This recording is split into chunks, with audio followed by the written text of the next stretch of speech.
मैं news 5M Jamshedpur से महबूब आलम। आज हम आए हैं ऐसे शख्स के पास जो किसी तारुफ के मोहताज नहीं है। मैं नाम बता दूं कि doctor Rashid Iqbal MBBS physician है, जो अभी फ़िलहाल सदर अस्पताल खास महल में पोस्टेड हैं। हम इनसे जानना चाहते हैं कि अभी जिस तरह से हीट वेव चल रहा है, तो इससे कैसे बचा जाए, क्या क्या खास ख्याल रखना चाहिए। तो हम चलते हैं डॉक्टर राशिद इकबाल से बात करते हैं। जी सर, न्यूज़ 5M में आपका इस्तकबाल। जैसे आप देख रहे हैं कि शहर में इन दिनों जो है काफ़ी हीट वेव, और ये तो शुरुआत है, अभी आगे और भी होगा, हो सकता है, और फिर बाद में हीट स्ट्रोक, लू भी चलेंगे। इससे कैसी एहतियात किया जाए, छोटे बच्चे हैं, बूढ़े हैं, खासकर इनके लिए। जी देखिए, हीट स्ट्रोक एक बहुत बुरा कॉम्प्लिकेशन होता है जब हीट वेव चलना शुरू होता है। अभी जैसे टेम्परेचर बहुत हाई हो जा रहा है, तो और अर्ली मॉर्निंग से आप देखिएगा कि जो धूप का इंटेंसिटी है बहुत ज़्यादा है। तो इसमें सबसे पहले तो ध्यान रखना है कि जितना हो सके आउटडोर एक्टिविटी हम लोगों को प्रिवेंट करना है। कोशिश करना है कि घर में हम लोग रहें, हम लोग बाहर कम से कम निकलें, ज़रूरत का काम के लिए ही निकलें। और अगर जो भी ज़रूरत हम लोगों का सूरज ढलने के बाद पूरा हो सकता है, जैसे डे टू डे आपको सामान खरीदना है, मार्केट जाना है, तो कोशिश करना है कि सेकंड हाफ में आप निकलिए, 5 बजे के बाद निकलिए। और जैसा आप बोले, बहुत इंपॉर्टेंट पॉइंट आप खुद बोल गए कि जो छोटे बच्चे हैं और बूढ़े लोग हैं वो ज़्यादा प्रोन है डिहाइड्रेट होने के लिए, क्योंकि उनका बॉडी वेट जनरली कम होता है और उनका इम्यून सिस्टम कम होता है, पानी का तादाद उनके बॉडी में कम है, तो बहुत जल्दी उनको लू लगता है। इसीलिए कोशिश करना है कि जो छोटा बच्चा या बूढ़ा आदमी या पहले से जिसको कोई बीमारी है, दवा चलता है ना, वो लोग और इंडोर ही रहें, वो बेहतर है। फिर मान लीजिए अगर आपको ज़रूरत पड़ ही गया, आप भाई वर्किंग है तो निकलना तो पड़ेगा ही, तो सबसे पहला चीज़ है कि अपने आप को कवर करके रखें। जैसे आज ही मुझे लगा कि मुझे बाइक से कहीं जाना है, तो मैंने अपने आप को कुर्ता पहनाया भाई, ठीक है। उससे क्या है कि मेरा हाथ पूरा यहाँ तक कवर्ड है, थोड़ा डॉर्सो पे भी क्या हुआ, कपड़ा आ गया, और वाइट कलर का है तो लाइट रिफ्लेक्ट कर देगा, तो हीट कम होगा, है ना। उसके बाद आप कोशिश कीजिए कि कोई गमछा या किसी चीज़ से आप अपने आप को अगर ढक सकते हैं तो ढक करके रखिए, ताकि बॉडी पे डायरेक्ट सनलाइट कम से कम लगे।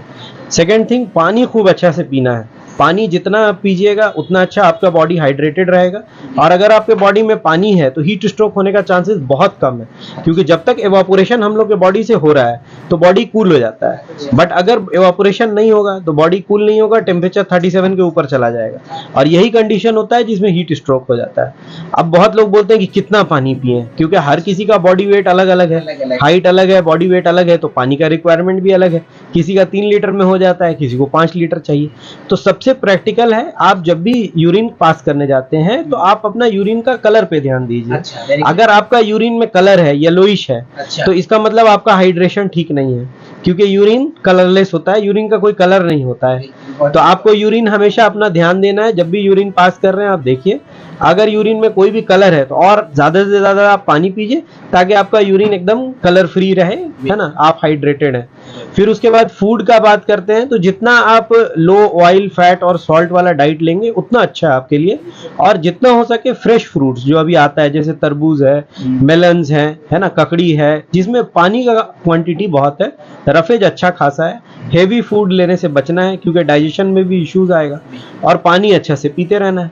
उसके बाद जितना हो सके, अगर मान लीजिए किसी को सिम्टम्स आ गया हीट स्ट्रोक का, तो अब क्या करना है। तो सबसे पहले तो उसको अगर आप देख लीजिए कि वो आपको वोमिटिंग नहीं हो रहा है, डायरिया नहीं हो रहा है, तो अब वो ओरली टॉलरेट कर सकता है। तो अगर वो ओरली टॉलरेट कर सकता है तो आप घर पे उसको ट्रीट कर सकते हैं। इलेक्ट्रॉल पाउडर यूज कीजिए। जो नमक पानी आदमी पूछता है, चीनी, वो बहुत मतलब ऐसा जगह के लिए जो बहुत पिछड़ा हुआ है, जहाँ पे ORS का अवेलेबिलिटी नहीं है। हम लोग के पास ORS हर जगह अवेलेबल है, फ्री ऑफ कॉस्ट, गवर्नमेंट में हम लोग का सदर में अवेलेबल है।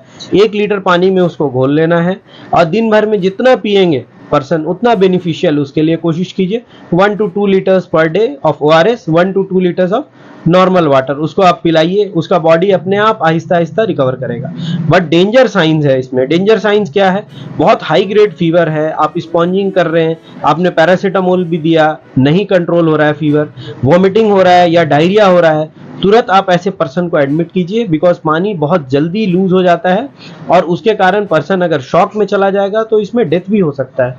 इसीलिए हीट स्ट्रोक बहुत डेंजरस कंडीशन होता है, जिसको कॉमन टर्म में लू भी बोलते हैं हम लोग, और इसको जल्दी से जल्दी ट्रीट करना जरूरी है। इसमें टाइम बहुत नहीं होता है अपने पास, तो इसीलिए जल्दी से जल्दी इसको ट्रीट करना है। अच्छा, एक कॉमन बात है जो बातचीत में हम सुनते हैं कि लोग जो गर्मी से आते हैं बाहर से, मार्केट करके या से, तो घर में आते साथ उनका रिएक्शन रहता है, मुंह हाथ धो लेते हैं या तुरंत फ्रिज से निकाल के पानी पी लेते हैं, ये क्या कैसा है ये? बहुत अच्छा क्वेश्चन आप पूछे। देखिए हम लोगों का जो बॉडी है ना, ऊपर वाले ने 37 पे बना के दिया है, ठीक है ना। तो अगर वो लो रहता है तो हम लोग का बॉडी हीट लूज करता है, और अगर हाई होता है तो क्या होगा, बॉडी को वर्क करना पड़ता है, उस टेम्परेचर को लॉस करके पानी को उड़ा के बॉडी के 37 पर रखना पड़ता है। अब अचानक से आप मान लीजिए बाहर से 42 डिग्री सेंटीग्रेड से घुसे हैं घर में, और आप फ्रिज से निकाल के पानी पिएंगे, तो आपको फिर क्या होगा कि बॉडी तुरंत अडेप्ट नहीं कर पाता है। इसीलिए ये एकदम फैक्ट बात है कि आके पहले थोड़ा रिलैक्स्ड हो जाना चाहिए, अडेप्ट हो जाना चाहिए रूम टेम्परेचर पे, उसके बाद ही हम लोगों को कोई ठंडा पानी पीना चाहिए। अचानक से आकर के अगर आप ठंडा पानी पिएंगे तो दिक्कत करेगा। नहीं, मुंह हाथ का अगर मान लीजिए पानी उतना ठंडा नहीं है तो आप फ्रेश हो सकते हैं, फ्रेश होकर के थोड़ा रिलैक्स्ड हो जाइए। और पानी तो मैं सजेस्ट करूंगा कभी भी फ्रिज का डायरेक्ट निकाल के नहीं पीना चाहिए, आप मिला लीजिए उसको, दोनों को मिला लीजिए ताकि आपका एक नॉर्मल टेम्परेचर आ जाए, 28-30 डिग्री का पानी रहे, पीने में आपको कंफर्टेबल लगे। बहुत गर्म पानी भी नहीं होना चाहिए, है ना, मगर इतना भी ठंडा नहीं हो कि आपको गला में फील हो कि नहीं बहुत ठंडा पानी हम पी रहे हैं। और रहा बात कोल्ड ड्रिंक्स, बहुत लोग बोलते हैं कि थोड़ा कोल्ड ड्रिंक चलेगा भाई, ठंडा है, तो कोल्ड ड्रिंक्स बहुत हार्मफुल चीज है, इसको हमेशा से आपको डिस्करेज करना चाहिए, चाहे किसी भी तरह से इसका कोई फायदा नहीं है। इनफैक्ट आपका बॉडी को डिहाइड्रेट करता है कोल्ड ड्रिंक, जितना कोल्ड ड्रिंक आप पिएंगे उसको बॉडी को निकालने के लिए और पानी चाहिए होता है, तो किसी भी तरह से कोई कोल्ड ड्रिंक आपको हाइड्रेट नहीं कर रहा है। तो as much as possible you should avoid having cold drinks, soda and anything which is packaged, उसको अवॉइड करना चाहिए। पानी प्लेन आप पानी पीजिए, इलेक्ट्रॉल पीजिए, बेस्ट है। Thank you very much. तो ये थे डॉक्टर राशिद इकबाल, जिन्होंने बहुत काम की बात हमें बताया। और देखिए एहतियात बहुत ज़रूरी होती है। हमने डॉक्टर साहब से कांटेक्ट किया इस बारे में बात करने के लिए, क्योंकि हमने देखा है कि हर चीज़ का तो इलाज होता है लेकिन उससे पहले जो है एहतियात होता है, तो एहतियात करना ज़रूरी है। मैं न्यूज़ 5M जमशेदपुर से महबूब आलम।